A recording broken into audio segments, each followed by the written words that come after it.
Hello friends, मैं हूं advocate Nitish Banka. आप हैं मेरे YouTube channel let's speak legal में। आज मैं आपके सामने एक बहुत ही बेहतरीन वीडियो प्रस्तुत करने जा रहा हूं। आज मैं बात करने जा रहा हूं कि 498A में ऐसी क्या चीज़ ढूंढे जिससे आपका जो पूरा का पूरा केस है वो ख़त्म हो जाए, क्वैश हो जाए। अब देखिए क्या होता है कि जैसे ही 498A की FIR होती है या चार्जशीट फाइल होती है तो लोग मेरे पास आते हैं और मेरे से पूछते हैं, वकील साहब आप ये बताइए कि हमारा 498A का केस ख़त्म हो जाएगा या नहीं होगा ख़त्म। अब क्या मैं उनको बताऊं, इसलिए मैंने ये जो है एक वीडियो का से प्रयास किया है कि मैं आपको ये बता पाऊँ कि किन किन केसेस में क्वैशिंग संभव है आपके केस में और किन किन केसेस में क्वैशिंग बिल्कुल भी संभव नहीं है। अभी मैं कुछ दिन पहले ही कलकत्ता हाई कोर्ट में आर्ग्यू कर रहा था एक केस, और आर्ग्यूमेंट्स के दौरान जज साहब ने मुझसे एक सवाल पूछा। जज साहब ने ये पूछा कि वकील साहब आप ये बताइए कि जो आपके क्लाइंट्स हैं उनका रोल क्या है। तो मैंने क्या किया, एक टेबल तैयार किया हुआ था और मैंने जो है बताया कि मदर इन लॉ का ये पैराग्राफ में ये रोल है, सिस्टर इन लॉ का ये रोल है और ब्रदर इन लॉ का ये रोल है। मैंने उनको ये भी बताया कि जो ब्रदर एंड सिस्टर जो मैरिड है, दूर रहते हैं, उनका कोई लेना देना नहीं है, और जो एलिगेशंस हैं वो जो है वेग एलिगेशन है, जनरल एलिगेशन है। वो बस एलिगेशन ऐसे हैं कि मेरे भाई, ब्रदर इन लॉ और सिस्टर इन लॉ भी मेरे ऊपर अत्याचार करते थे, बस ये एलिगेशन है। तो वो मैंने पॉइंट आउट करके जज साहब को बता दिया। जज साहब ने फिर चार्जशीट भी देखी और चार्जशीट में भी सेम कंटेंट था। तो जज साहब ने ये ऑर्डर कर दिया स्टे ऑन ट्रायल का, पहली ही डेट पे बिना विदाउट एनी नोटिस दूसरी पार्टी को, और जो पूरा का पूरा ट्रायल है वो स्टे हो गया कलकत्ता हाई कोर्ट से। ऐसे ही सिमिलर ऑर्डर्स मैंने बहुत सारे हाई कोर्ट से लिए। सारी की सारी केस स्टडीज़ जो है उपलब्ध है, और इन सब ऑर्डर्स में बहुत मेहनत लगती है। जब मैं जाता हूँ आउट ऑफ दिल्ली, मेरा मतलब पूरा दिन लग जाता है, और जो थकान होती है वो तो इनमेजरेबल है, क्योंकि सेम ही दिन मुझे वापस भी आना पड़ता है। पर जब मैं ये ऑर्डर लेता हूँ ना, जो वो खुशी होती है अपने क्लाइंट्स के लिए, कि वो खुशी होती है कि उनके लिए मैं कुछ रिलीफ लेके आया। मैंने ट्रैवल किया इतनी दूर ताकि उनको ट्रैवल ना करना पड़े। ऐसे ही कुछ मेरे क्लाइंट्स थे कर्नाटका हाई कोर्ट के लिए, तो वो रहते थे दिल्ली के पास गाज़ियाबाद में। उनका हमने DV केस पूरा क्वैश करा दिया, 498A में स्टे ले लिया, तो उनको जो है एक भी बार जो है बेंगलोर नहीं आना पड़ा। मैं ज़रूर गया, उनके लिए ट्रैवल किया और ऐसे ऑर्डर्स जो है आपको उपलब्ध कराए, आपके लिए केस स्टडीज़ करी और जो इनके लिए रिलीफ़ किया।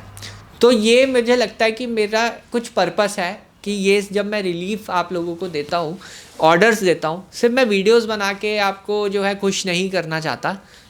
मैं जो है रिज़ल्ट्स दिखाना चाहता हूँ कि रिज़ल्ट्स आते हैं, ताकि आप लोगों का जो है जस्टिस में विश्वास बना रहे और आगे जो है आपको भी सिमिलर पैटर्न पे रिलीफ मिले। तो यहाँ पे जब मैं कलकत्ता गया तो वहाँ पे हमें फर्स्ट डेट पे स्टे ऑन ट्रायल मिल गया। अब मुद्दा ये आता है कि क्या ऐसी चीज़ें होती हैं FIR में जो आपको ढूंढनी चाहिए, जिससे जो है आपको ये श्योरिटी हो जाए कि आपका केस जो है क्वैशिंग के लिए वेल डिज़र्व्ड है, एलिजिबल है।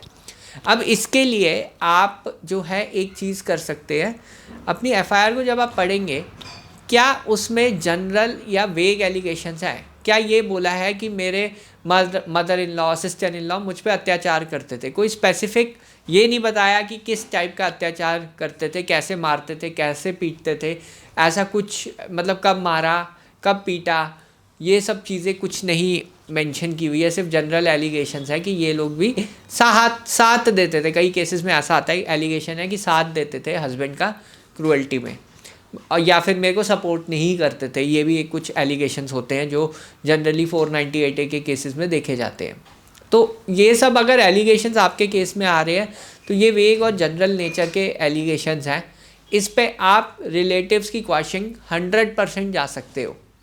तो आप देखिए कि अगर आपके FIR में ऐसे एलिगेशंस हैं, आप कमेंट कीजिए, आप एक बार पढ़िए अपनी FIR और मेरे को कमेंट करके बताइए कि ऐसे एलिगेशंस हैं या नहीं है, या आपको तो कंटेंट याद भी हो सकता है FIR का। तो आप जो है एक बार कमेंट ज़रूर कीजिए, वीडियो को 2 मिनट पॉज कीजिए और एक बार गो थ्रू कीजिए अपनी FIR का।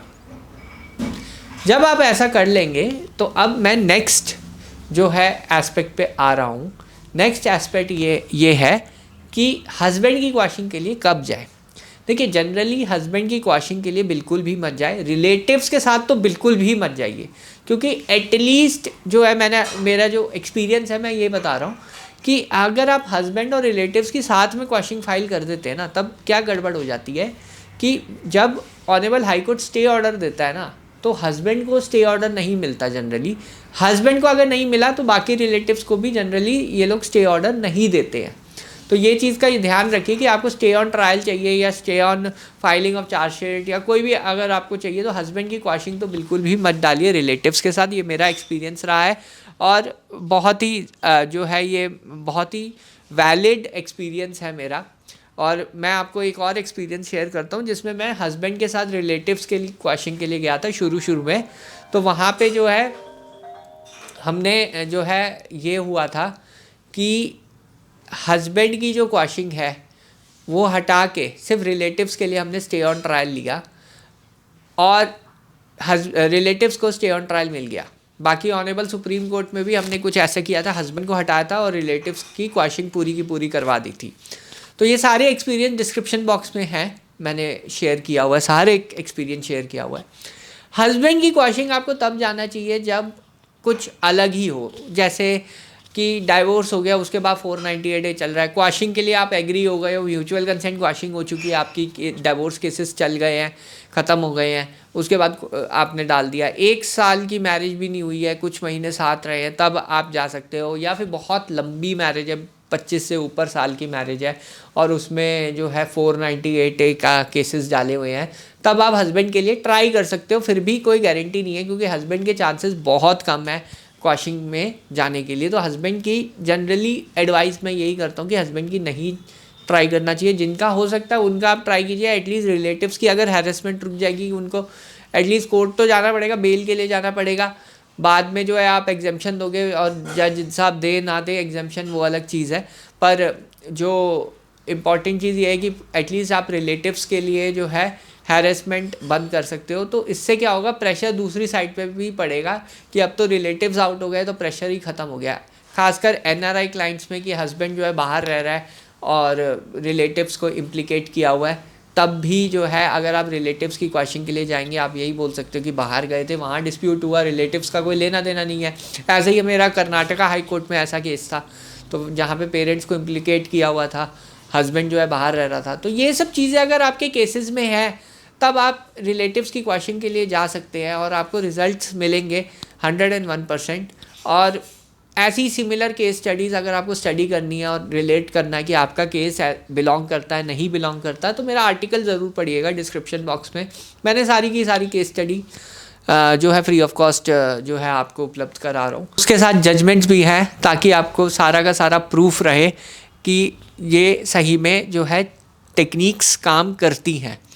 अब वैसे तो मैं वीडियो बना सकता हूँ, कुछ भी बोल सकता हूँ, पर जब तक मैं उसको बैक नहीं करता अपने एक्सपीरियंस के साथ, वो ठीक बात नहीं होती है। इसलिए मैंने वो जो जजमेंट्स हैं वो आपको जो है उपलब्ध करा रहा हूँ सारी की सारी। तो आप एक बार गो थ्रू ज़रूर कर लेना उस पर। और अगर आपको और ऐसी सिमिलर जानकारियाँ चाहिए तो उसके जो आप नीचे जाएंगे डिस्क्रिप्शन बॉक्स में, ये आर्टिकल तो पढ़िएगा। मेरी व्हाट्सएप कम्युनिटी भी आप ज्वाइन कर सकते हैं। अभी 3000 मेंबर्स ऑलरेडी हो चुके हैं उसमें। आई थिंक 20 मेंबर्स की जगह और है, शायद आज फुल हो जाए। तो अपना लक आप ट्राई कीजिए, क्या पता आप उसके मेंबर बन जाए, तो वो ज़रूर ज्वाइन कीजिए। बहरहाल वीडियो देखने के लिए बहुत बहुत धन्यवाद। अगर आपको ये वीडियो पसंद आई है तो प्लीज़ मेरे चैनल को सब्सक्राइब कीजिए, वीडियो को लाइक कीजिए। धन्यवाद, थैंक यू वेरी मच।